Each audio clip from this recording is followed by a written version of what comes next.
Bienvenue dans la jungle des affaires, une émission mettant en lumière les humains derrière les entrepreneurs et les gestionnaires d'entreprise. Votre animateur est Jean Gauthier et ses invités vous offrent une vision unique sur les défis et les sacrifices liés à la poursuite du succès dans une entreprise. Alors préparez-vous à découvrir les humains en plein cœur de la jungle des affaires.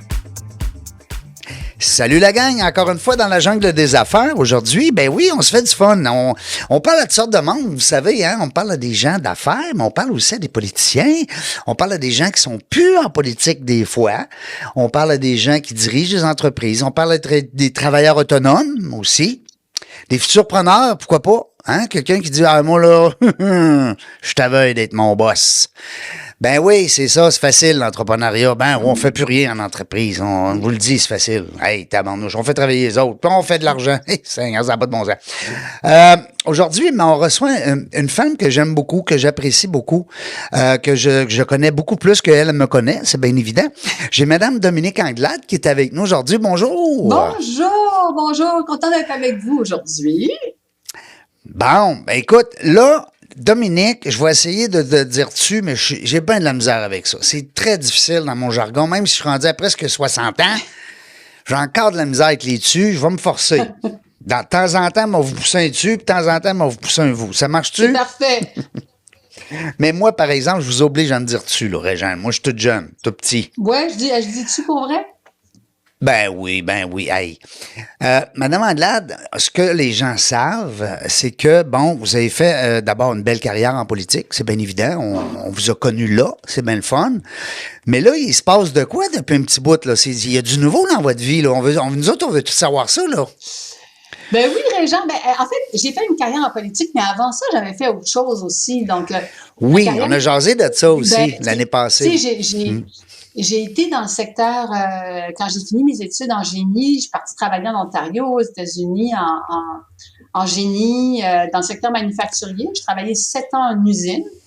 Je suis revenue travailler chez Nortel après au Québec. Je suis partie travailler en consultation chez McKinsey. J'étais PDG d'une boîte avant de faire de la politique. Fait que j'ai quand même un vécu avant politique. Puis heureusement, la politique, c'est pas une fin en soi. En tout cas, ça ne devrait pas l'être. Et donc, j'ai fait on le sait pas, c'est jamais. Ben, il y en a qui ont fait une carrière en politique. Je pense à Jean Chrétien. Il a fait toute sa carrière là-dedans. Mais moi, je trouve ça sain d'essayer autre chose, de faire autre chose, de ne pas dépendre de ça. Parce que je pense que ça te rend meilleur politicien aussi quand tu ne dépends pas de ça. Et après la politique, je me suis dit, bon, qu'est-ce que tu as envie de faire, Dominique? Mais moi, toute la question de la transition socio-écologique, la transition durable, était essentielle pour moi parce que c'est l'enjeu du 21e siècle. Puis comment est-ce qu'on accompagne les organisations pour y arriver? Puis, HEC s'est présenté naturellement parce qu'ils m'ont appelé tout de suite quand j'ai démissionné. Puis ils m'ont dit, ça tente-tu de venir? Puis au début, j'avais dit, je penserais pas, non, je vais voir, je vais réfléchir. Mais finalement, je me suis dit, je pense que c'est ça que je veux faire. Aller dans le domaine académique. J'ai été élevée par 2 profs. Alors, je retournais un peu dans quelque chose qui était, que je connaissais de loin et un peu de près avec mes parents, mais je me suis dit, je pense que je vais m'amuser là-dedans. Puis, vous savez quoi, Régent? Ah oui, donc. Je m'amuse. J'ai du plaisir. C'est le fun. Ça paraît. Fun. Ça paraît dans vos yeux. Ça paraît dans vos... Oui. Voilà. Ben oui, c'est le fun.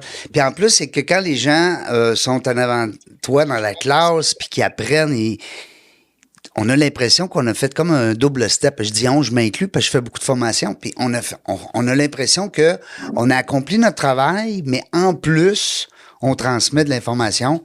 Puis on s'aperçoit qu'on change des choses. La transmission du savoir, c'est fascinant.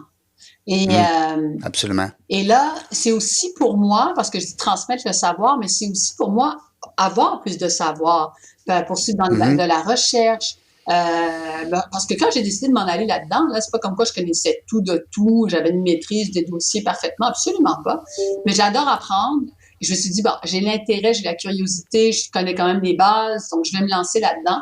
Et je dois dire que je l'apprécie au quotidien, puis j'ai beaucoup de projets qui s'en viennent, que ce soit avec des entreprises privées, des organisations, de la recherche, des programmes de formation que je mets en place. J'ai vraiment beaucoup de plaisir. On sentait aussi que HEC, c'est très très bien reconnu, très bien perçu aussi par le monde académique. Est-ce que c'est un nouveau cours qu'ils ont implanté avec votre arrivée ou comment ça s'est passé? Alors, pas du tout. C'était-tu un cours qui était déjà en place? Alors, ce qui s'est passé, jusqu'à présent, j'ai pas un cours précis que je donne 100%. Moi, je me joins à des... je fais comme ce qu'on appelle des lectures en anglais, des sessions où je vais parler de durabilité. J'en ai fait notamment, même juste au début du HEC, j'ai fait ça avec une université en Ontario, d'aller parler de durabilité. Des cours sur l'inclusion. J'ai fait politique et médias. À un moment donné, il m'avait appelé et il m'avait dit, est-ce que tu te joindrais à un cours pour parler de politique et lobby? J'ai dit, ça me tente pas du tout. Puis on dit, OK, mais politique et médias, est-ce que ça te tente? J'ai dit, ça me tente. Tu sais, je vais aller faire ça. Ça, c'est la relation, finalement, entre le monde des médias. Oui, ouais, c'est bon, ça. Mais pour ce qui s'en vient, ça va être beaucoup plus orienté sur la question de la transition socio-écologique. Pourquoi c'est important? Quels sont les fondements? Quelles sont les limites planétaires? On a des limites planétaires qu'on ne doit pas dépasser, qu'on est en train de dépasser. Pourquoi? Quelles sont les incidences?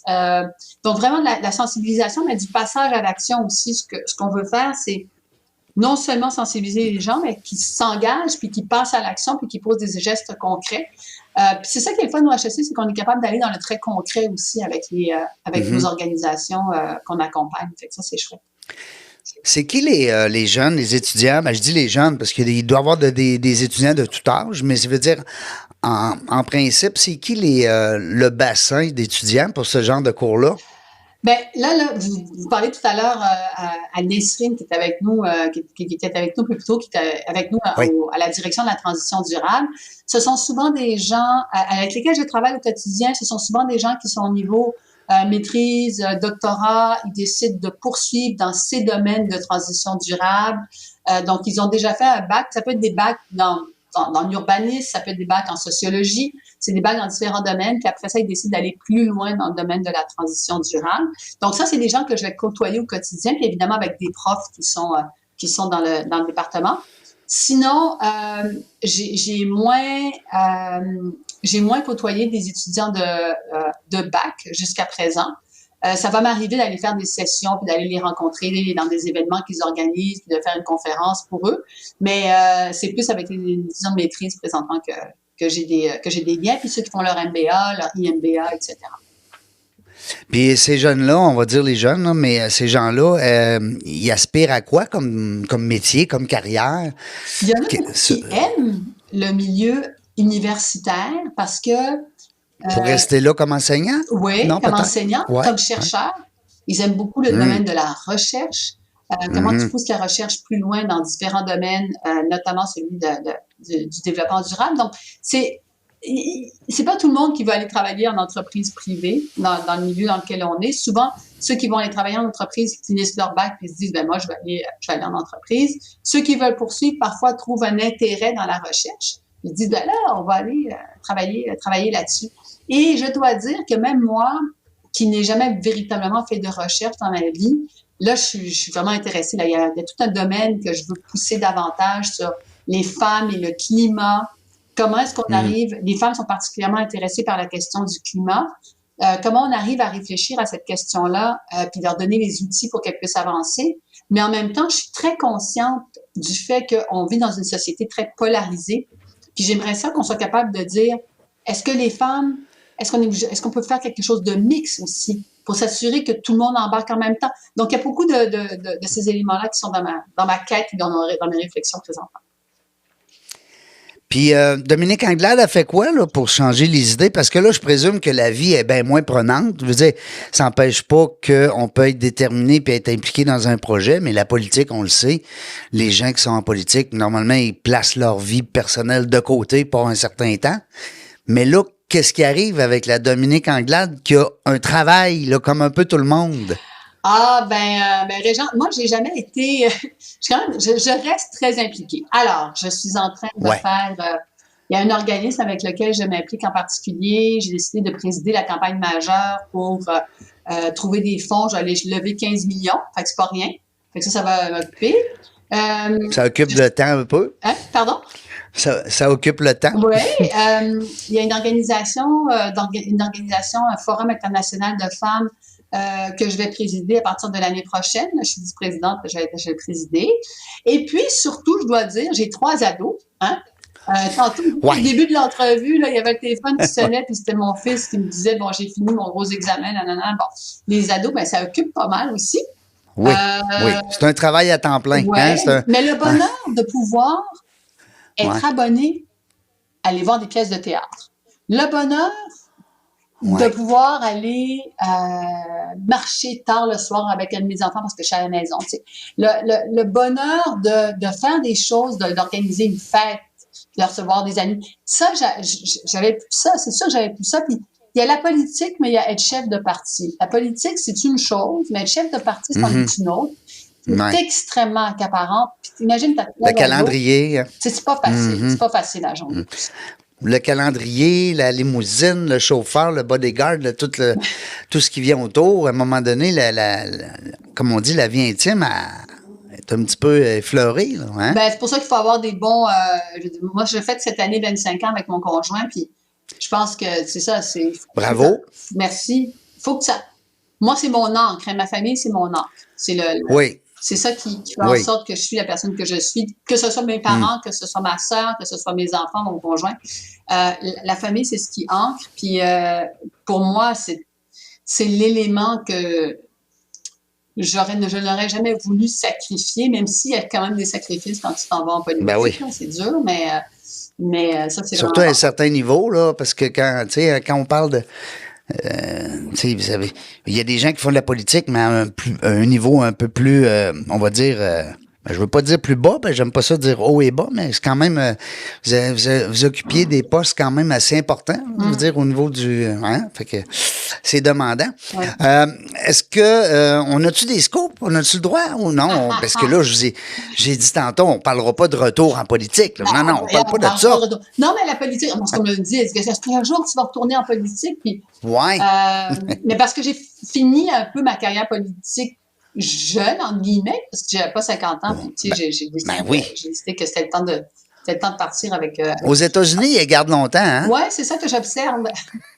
C'est pas idéal comme modèle. Non. Cela dit, est-ce que je retournerai un jour en politique? Je le sais pas. Mais je retournerai pas au municipal. J'irai pas au municipal, ça c'est certain. Puis, est-ce que la politique au niveau international, au fédéral, ça peut m'intéresser peut-être un jour? Mais je suis pas là présentement. Là, j'ai vraiment le goût de me donner à fond dans ce que je fais. Je travaille beaucoup aussi sur les questions internationales. Ça me tente beaucoup, ça. Oui, c'est ça. Profiter du moment, là. Tu sais, profiter en masse là, de ce qui se passe. Puis, parce qu'en politique, ça va vite, hein. C'est beaucoup de... Ouais. Hier, c'est déjà... Tu sais, demain, c'est déjà hier. Fait que... Absolument. Oui. Au HEC Montréal, j'aimerais ça qu'on les plug un peu, entre guillemets, parce que je trouve certainement. Je trouve que c'est une belle organisation. Puis tu sais, on dira ce qu'on voudra. Le C de commercial est important dans le monde des affaires. Ben, c'est super important, mais 2, HEC, ce que j'ai aimé tout de suite, premièrement, juste un exemple, tu sais, tu démissionnes, puis 2 jours plus tard, tu as un appel du directeur de l'école. Tu dis, moi, il y a quelque chose auquel j'ai pensé, j'aimerais ça t'en parler. Fait que tu perds pas de temps. Ça niaise pas. L'aspect agile de l'école qui est extraordinaire aussi. Moi, je trouve très agile on propose une idée, est-ce qu'on est capable de la planter, est-ce qu'on est capable de passer à l'action. Les gens avec lesquels on travaille, généreux, le fun, drôle, réfléchi. Donc, tu sais, c'est vraiment un bel environnement. Je dois dire, c'est vraiment un bel environnement. Que moi, j'apprends à découvrir un peu plus chaque jour. Et avec des cours qui sont super intéressants à plein niveau. Alors, tout n'est pas parfait. C'est pas comme dans tout, il n'y a rien qui est parfait dans le monde. Mais moi, je suis vraiment à ma place. J'aime ça, entendre des gens comme toi qui sont en politique, qui ont quand même de l'influence Et puis que même eux doivent être très, très contents. Un peu comme on dit des fois dans le monde du sport, sont allés chercher un bon scoreur, là, tu sais, un bon compteur. Non, mais c'est vrai, c'est important de bien s'entourer. Puis là, ben, je pense qu'avec l'acquisition d'une femme comme vous, ben, ça les a comme un peu... Mais vous n'êtes pas la seule, hein? Il y a d'autres gens aussi dans HEC qui ont été en politique avant? Ben oui, mais pas de temps. Pas de temps. Ben évidemment, on passait à Jacques Parizeau. Oui, c'est un peu à lui que je faisais Absolument, comme un petit clin d'œil. on passait à Jacques Parizeau mais qui était prof avant aussi. Donc, c'était quand même... Il était déjà là avant, Ouais. c'est vrai. Il a fait une carrière, il a été prof à un moment donné, etc., puis il a quitté pour la fonction publique, mais c'est ça. Mais il y en a quelques-uns. Il y a Martin Coiteux, qui est également qui s'est joint au HEC, ancien ministre également. Donc, il va en avoir, mais c'est ce mélange qui est tellement extraordinaire, ce mélange. Puis les profs qui viennent de partout, hein. L'autre jour, on avait une activité, puis dans la salle, on avait un prof qui venait, un qui vient du Brésil, un qui vient de la Suisse, un qui vient de la France, un qui venait du Mexique. C'est une très grande richesse aussi culturelle qui est très intéressante. Est-ce que, je sais que la fois qu'on avait jasé ensemble, on était, je pense, durant la COVID. Ouais. Bon, on dit toujours durant la COVID, la pandémie, on le sait plus, mais en tout cas, cette période-là, on s'en rappelle. On avait fait oui, on s'en rappelle certainement. On avait fait une entrevue en virtuel. Et puis, on parlait de l'entreprise. Vous avez déjà été en affaires? Oui. Oui. C'est le fun, ça, parce que il y a peut-être des gens qui nous écoutent et qui se disent, hein, moi, je savais pas ça. Ben, en fait, moi, j'ai travaillé. Ils n'ont pas écouté la première entrevue, mettons. Mais moi, j'ai travaillé pour, premièrement, une grosse entreprise qui s'appelait Procter, qui s'appelle toujours Procter & Gamble. Alors, Procter & Gamble, c'est eux qui font tout ce que vous avez chez vous, de Tide, de Bounce, de tous ces produits ménagers, les Pampers, etc. Plein de produits qu'ils font. Et j'étais allée travailler. Ça a été une école extraordinaire. Moi, j'ai adoré ça. Et après ça, j'ai été travailler chez Nortel. Alors, j'avais des postes de direction dans ces organisations. Mais il y a aussi le volet, tu sais, Régent, moi, j'ai aussi lancé une fondation de rien. Tu sais, quand on dit lancer une fondation à partir de rien du tout, je l'ai fait à partir de zéro. En 2010. J'ai lancé la fondation Campé qui œuvre en Haïti. Elle a 14 ans, cette fondation-là. On a commencé, on n'avait pas une scène, on n'avait pas de board, on n'avait rien, on n'avait pas de projet. On a tout monté ça de manière bénévole. Aujourd'hui, c'est une organisation qui a plusieurs employés sur le terrain en Haïti. C'est une organisation qui arrive à lever 1,5 million par année. Tu sais, tu te dis, t'arrives à faire des choses, tout ça, c'est bénévole. Tu arrives à faire des choses avec une contribution, quand même avec un impact important. Puis ça, c'est extrêmement motivant. C'est motivant, puis on est fiers. Oui. Tu sais, quand d'avoir... Puis en plus, c'est que ça continue. Mais tu vois que ton bébé, il grandit. Il y a aussi ça en politique, c'est que tu poses des gestes, puis parfois, tu te rends compte de la force de frappe que ça a eu. On parle beaucoup d'intelligence artificielle aujourd'hui, mais en 2016, quasiment personne n'en parlait. Puis la réalité, c'est que moi, je me souviens encore, au gouvernement, j'étais la première à arriver et dire, là, moi, je veux investir là-dedans. Je veux qu'on s'assure d'avoir quelque chose de structuré, de solide, une institution qui va nous permettre d'avancer. J'avais rencontré des chercheurs, j'avais rencontré Roya Chabenjoub, j'ai dit, là, il faut vraiment qu'on l'organise. Puis c'est comme ça qu'on a mis toute une équipe en place, c'était la création du Milan dans la version actuelle de ce que c'est, avec des employés, etc. Puis aujourd'hui, qui perdure, puis c'est devenu une référence. Mais ça, c'est aussi ta contribution politique quand tu y vas. Ça, je trouve ça aussi motivant. Bien, laisser des traces. Puis l'enseignement, c'est ce que ça fait, hein, parce que sûrement que vous allez y trouver votre compte là-dedans, parce que vous allez laisser des traces en enseignement. C'est de laisser son empreinte, c'est de partager sa connaissance. Je pourrais te parler de l'enseignement. J'ai plein de petites anecdotes là-dessus, mais... Ah oui. On a le temps en masse. Je m'en vais aux îles de la Madeleine, puis dans l'avion, je vois quelqu'un qui s'approche de moi, qui me dit bonjour, et tout de suite, là, elle me dit bonjour, puis je dis, oh mon Dieu, Madame Pournet-Choquette, ma prof de maternelle. Puis je l'ai Non. reconnue tout de suite. C'est une prof qui m'avait beaucoup marqué. Puis je dis, je suis tellement contente de vous rencontrer. Puis c'était un beau moment. J'ai pris une photo avec elle, etc. C'était vraiment un beau moment. Puis, tu sais, la semaine passée, je suis allée manger, figure-toi donc, avec mon prof de maths de secondaire 3. J'avais 13 ans à ce moment-là.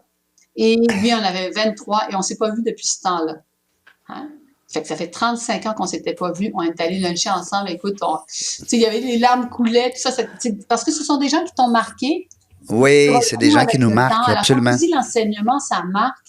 Je rencontre toujours des gens qui me disent, j'ai eu votre père comme prof, j'ai eu votre mère comme prof, puis ils ont été comme ci, comme ça, etc. Ça marque l'enseignement.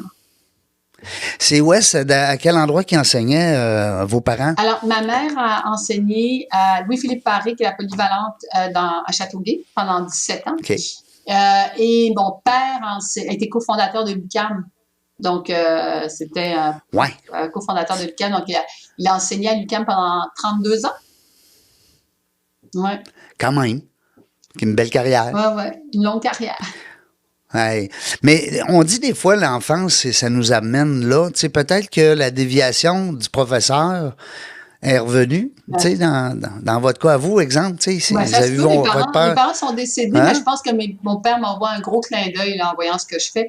Parce que ceux qui connaissent l'histoire de ma famille, non seulement mon père et ma mère ont été profs, mais ma tante, mon oncle, ma cousine, tu sais, c'est quelque chose qui est très présent dans la famille. Et donc, ils ont bien souri, ils ont dit, c'est la tradition familiale qui se poursuit. Tu sais.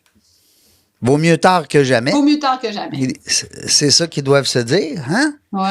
Elle a voulu faire ses expériences en politique. Puis après puis là, ça, mon père, il dirait, puis là, elle a vu la lumière. Mais quand vous étiez, mais quand vous étiez là, chez Procter & Gamble, puis ces organisations-là, puis vous avez quand même fait le tour là, de plusieurs belles grandes entreprises, le goût de l'enseignement, il était-tu là encore? Il était-tu déjà présent? Non. Chef d'équipe ou non? Pantoute? Le goût du leadership, le goût d'avoir des organisations. Ouais. Tu diriges une organisation, tu diriges du monde. Ça a toujours été très présent pour moi. Comme prendre en charge un nouvel employé ou... Écoute, j'avais 24 ans que je dirigeais 100 employés. Là, je veux dire, j'en avais des responsabilités, puis ils m'ont fait confiance, puis ça a bien été. Mais ça, il y avait quand même beaucoup 24 ans, c'est jeune.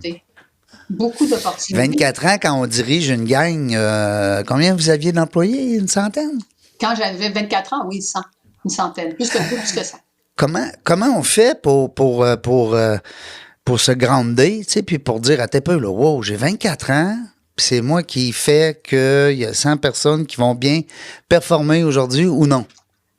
Mais comment est-ce qu'on se sent là-dedans? Je pensais en ces termes-là. Je me disais, c'était pas le matin de dire, je suis fière de faire ça. Non, je me levais et je me disais, OK, quel impact on va avoir aujourd'hui? Comment on va motiver les troupes? Puis c'était surtout le plus grand défi que j'avais. J'étais, tu sais, je suis une minorité visible, je suis une femme, je suis une francophone. J'étais jeune. Vous aviez tout contre vous, quasiment. Ben, en tout cas, on dit tout contre. Pas mal de diversité en moi.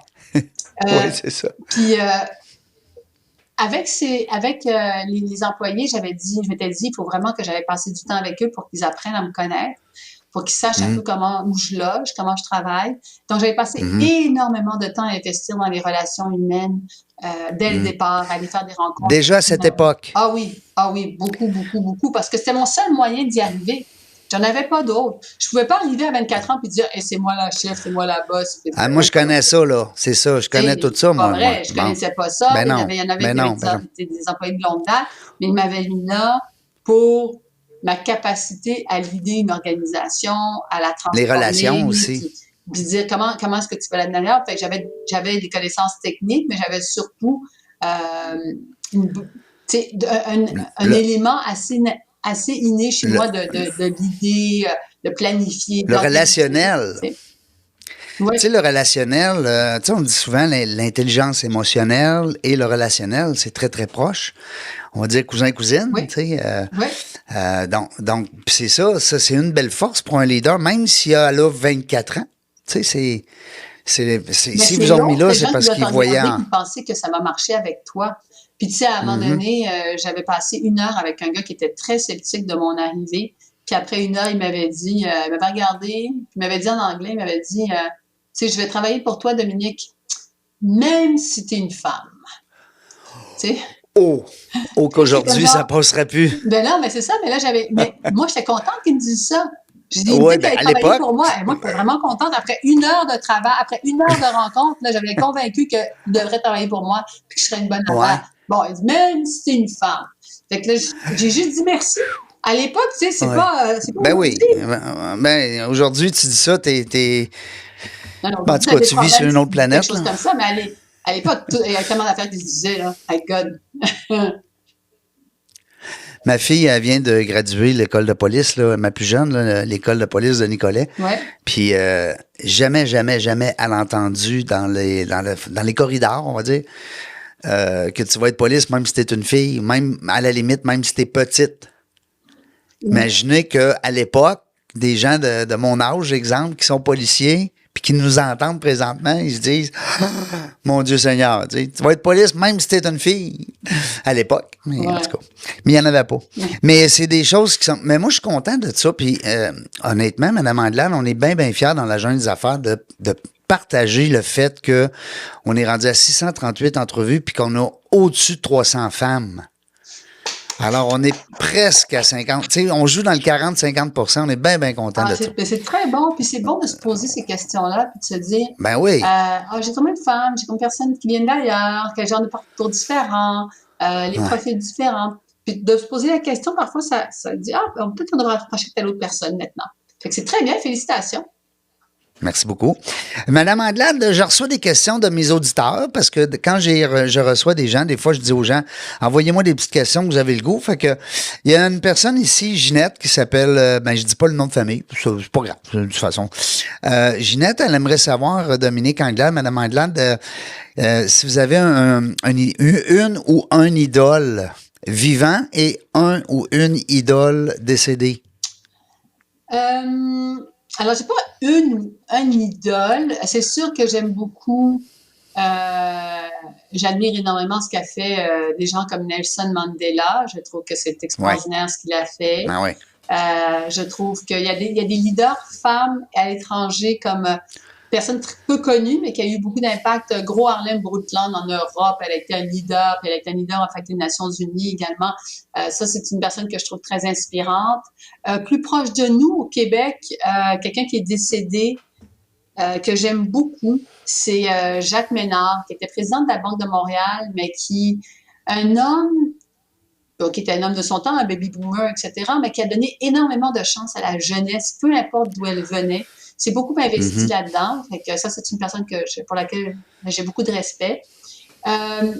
Mais j'aimerais dire l'auteur que j'adore, que je vénère, s'appelle Amin Malouf, que j'ai eu la chance de rencontrer en France il y a une dizaine d'années. Ça, c'est une personne qui, avec ses écrits, a changé ma perception du monde. Il a écrit le livre des identités meurtrières. Et ce livre-là est tellement marquant et bouleversant. Donc, tu sais, il y a plein de personnes comme ça, puis je pense que je m'inspire de différentes personnes au fur et à mesure. Tu sais, je prends des personnalités, des éléments qui m'inspirent, puis je les adapte. Moi, je m'étais fait poser aussi une fois cette question-là dans une entrevue, puis sur le coup, j'ai fait comme un petit peu, je m'étais pas arrêté à cette question-là, à savoir les idoles. Dans le fond, c'est qu'est-ce qui nous influence le plus aussi, surtout, et qui nous amène du positif. Mais moi, je parlais beaucoup aussi au niveau des enfants, des jeunes, quand tu les regardes. Comment des fois je prends une marche, puis cette semaine dans mon coin j'avais deux jeunes qui se parlaient. Puis c'est drôle parce que ils étaient en planche à roues, là, comment t'appelles ça, en skateboard. Ouais. Puis il y en a un qui était tanné un petit peu. Fait que lui il dit là tu m'avais dit qu'on allait jouer à tel jeu. Puis là j'ai pas retenu le nom du jeu, tu comprends bien. Mais là, c'est ça, c'est de voir comment le jeune qui lui disait, ben non, on monte la côte, on est dehors en paddleboard, en skateboard, pardon. Puis l'autre qui voulait simplement retourner à sa télévision avec sa manette. Puis là, je regardais ça, puis je me disais, mon Dieu, oui, il y en a comme ça, mais il y a encore des jeunes qui aiment jouer dehors, puis qui aiment, tu sais, puis qui aiment... fait que les jeunes nous influencent beaucoup, je pense, même si nous, on pense qu'on les influence. C'était super beau commentaire, parce que souvent, les gens qui m'inspirent sont des gens qui sont plus jeunes que moi. Là, tantôt, j'ai rencontré une jeune femme. T'en as peut-être entendu parler, peut-être que tu t'en souviens. C'est une fille qui avait un cancer, qui était d'origine vietnamienne, qui a eu un cancer, qui allait mourir, qui n'avait pas de donneur parce qu'elle était vietnamienne, puis qu'il y avait les donneurs, ben il n'y en avait pas d'origine, cette origine-là. Elle s'appelle Mai Duong. Puis ça fait 10 ans de ça. Écoute, elle était enceinte, elle a dû se faire avorter, elle a eu son cancer, elle a été traitée, il y a eu une rechute, elle a dû faire une greffe, enfin, une histoire compliquée. Puis elle avait une petite fille qui maintenant a 14 ans. Puis elle en a eu puis elle a eu un autre enfant entre-temps. Pourquoi je te raconte tout ça? C'est parce que elle a créé une fondation qui maintenant aide justement des gens à identifier des donneurs, à encourager les gens à montrer qu'ils peuvent être donneurs parce que ça peut vraiment changer la vie de quelqu'un avec une greffe par la suite. C'est un exemple, c'est mon exemple d'aujourd'hui parce que je l'ai vu aujourd'hui.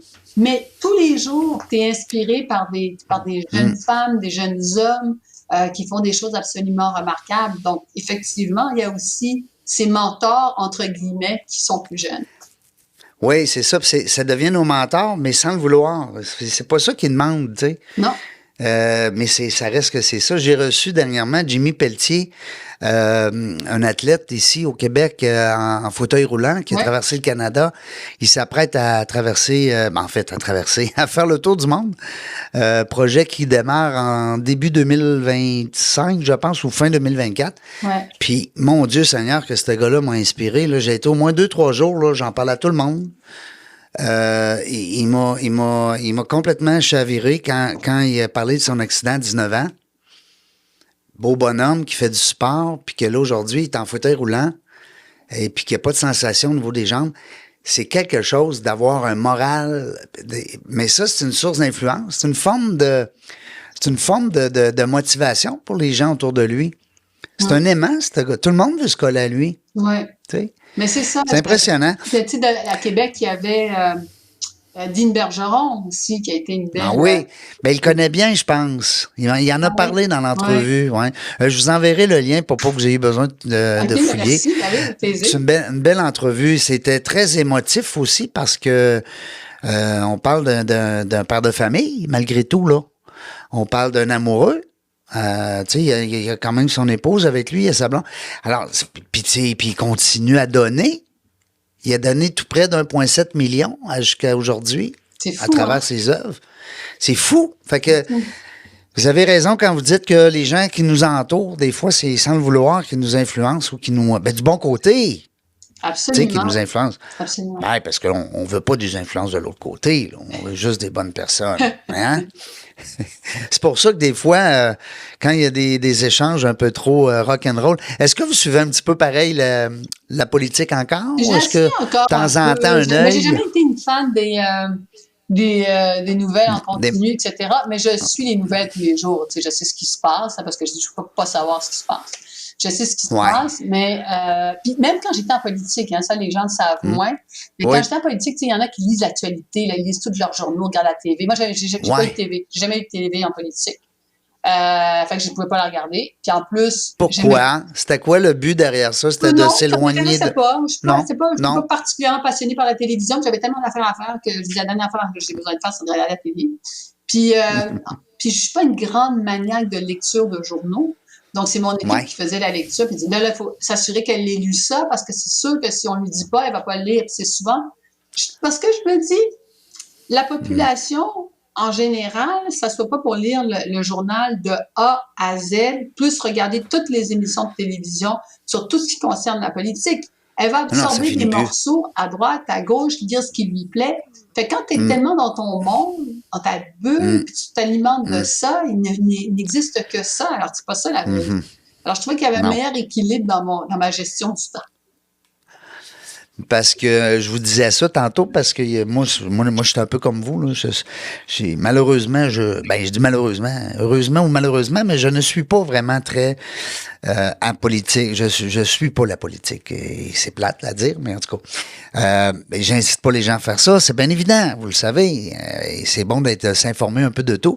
Puis j'étais tombé sur un reportage à la télé, puis là, ça s'astinait fort, fort, fort. Là, je me disais, mon Dieu Seigneur, il y a des guerres dans le monde, là. Il y a du monde qui mange pas, qui boit pas. Puis là, on va s'astiner, nous autres, là, après-midi, là, entre nos deux voyages en limousine. Non, mais je trouvais ça un peu coquet. Avec raison.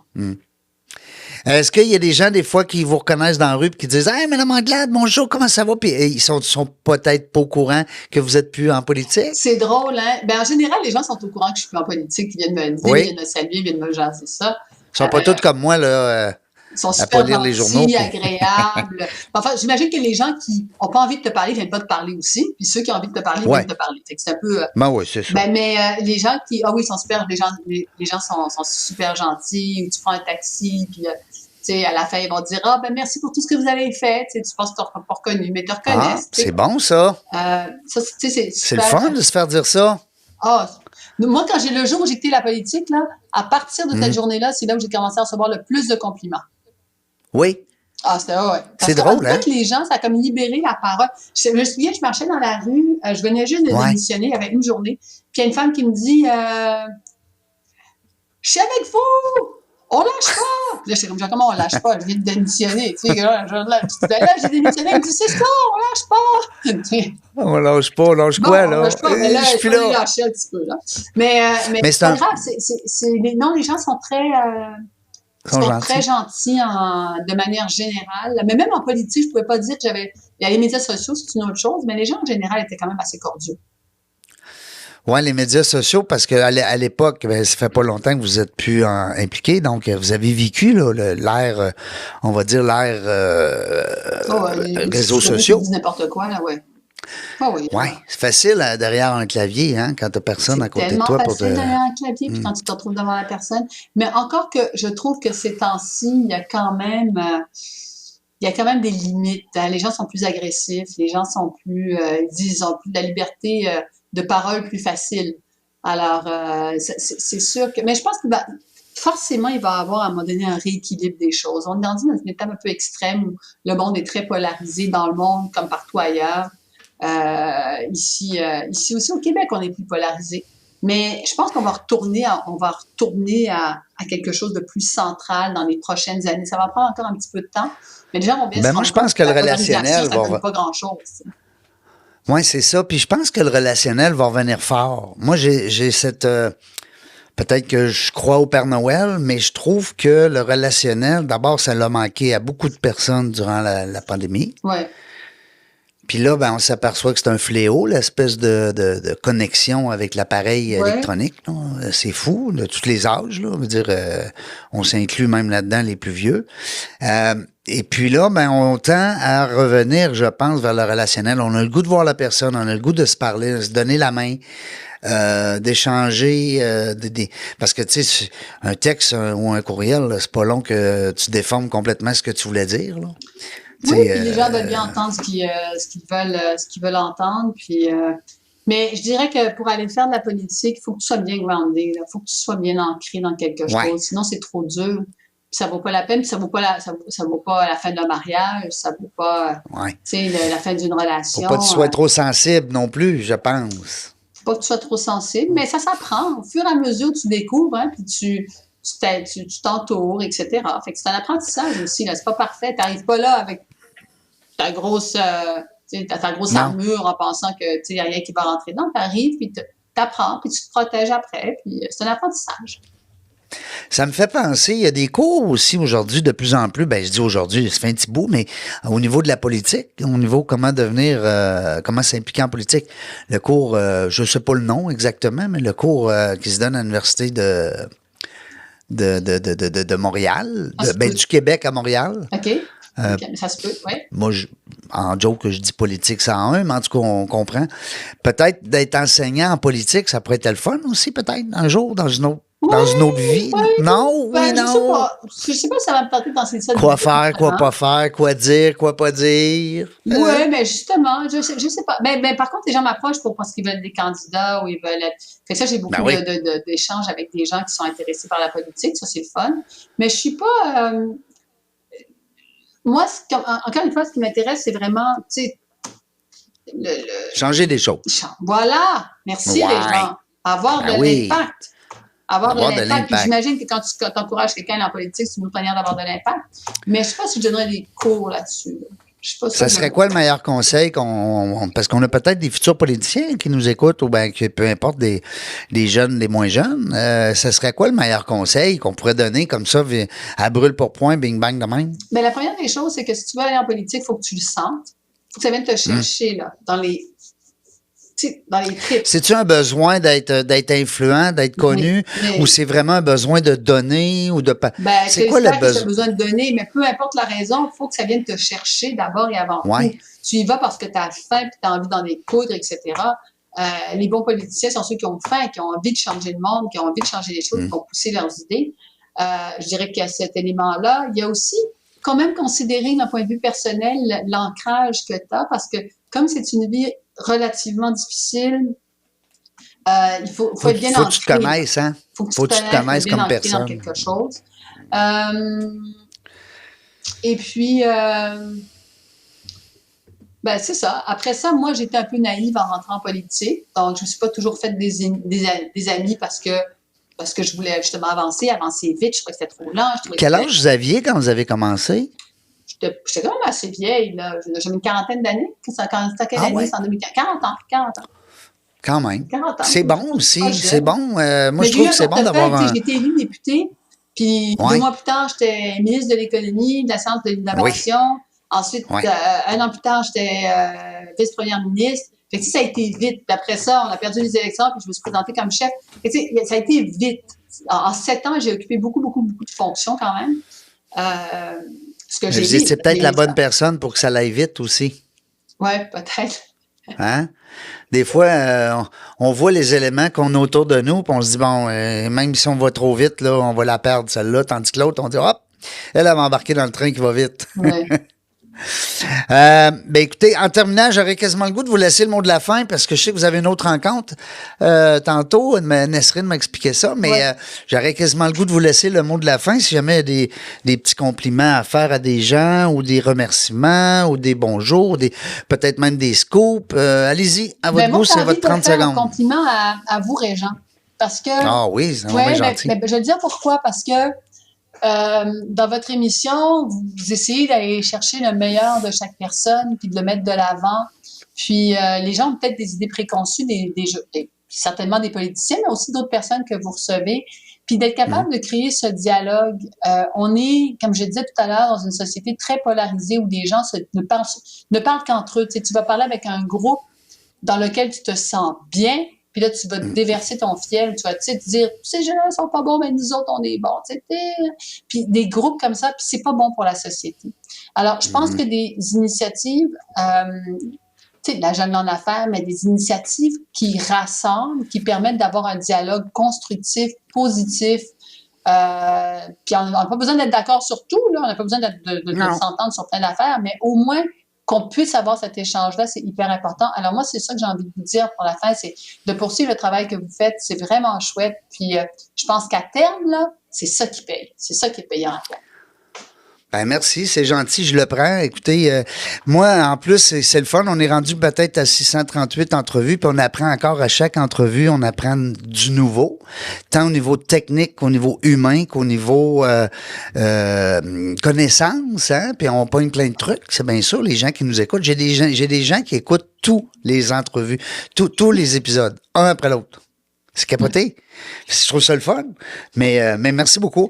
Juste pour en terminant, il y a un nouveau podcast. En fait, Dans la jungle des affaires se lance dans une nouvelle aventure bientôt. Surveillez ça. Ça va s'appeler Encore dans la jungle des affaires. On garde le même titre parce qu'on va être encore dans une jungle avec des entrepreneurs qui vont débattre d'un sujet. Alors, ça va être 4 entrepreneurs qui vont être invités à débattre d'un seul sujet qui est directement relié à l'entrepreneuriat. Ça va être vraiment le fun. J'ai c'est bien bon. hâte. Présentement, on fait des tests, alors on pratique, comme on dit. Avant d'embarquer sur la scène, il faut bien pratiquer. Mais de ce que j'ai vu à date, là, ça va être du beau contenu, le fun. Puis aussi, ben, on parle de pédagogie depuis tantôt avec Mme Anglade. Ben, la pédagogie, c'est sûr que quand tu écoutes 4 entrepreneurs jaser d'un projet, d'un sujet ou peu importe, c'est inspirant. Parce que ces gens-là sont sur le terrain, comme entrepreneurs. Madame Anglade, Dominique Anglade qui est avec nous aujourd'hui, merci beaucoup. Merci infiniment d'avoir pris le temps. C'est très, très, très gentil de votre part. On remet ça à un moment donné. On remet ça à un moment donné. Mais là, on n'attendra pas vous changer de carrière, là, parce que là, on vous souhaite cette carrière-là longtemps. Mais peut-être quand vous aurez un scoop ou un beau projet sur la table, nouveau, peut-être nous faire part de ça. Ça va me faire plaisir de vous recevoir. Dans la jungle des affaires, on ne sait pas quand est-ce qu'on va venir, mais une chose est sûre, on va avoir du plaisir. Merci d'avoir écouté La Jungle des Affaires. Pour participer à l'émission, rendez-vous sur notre site web dans lajungledesaffaires.ca. À très bientôt pour une prochaine entrevue.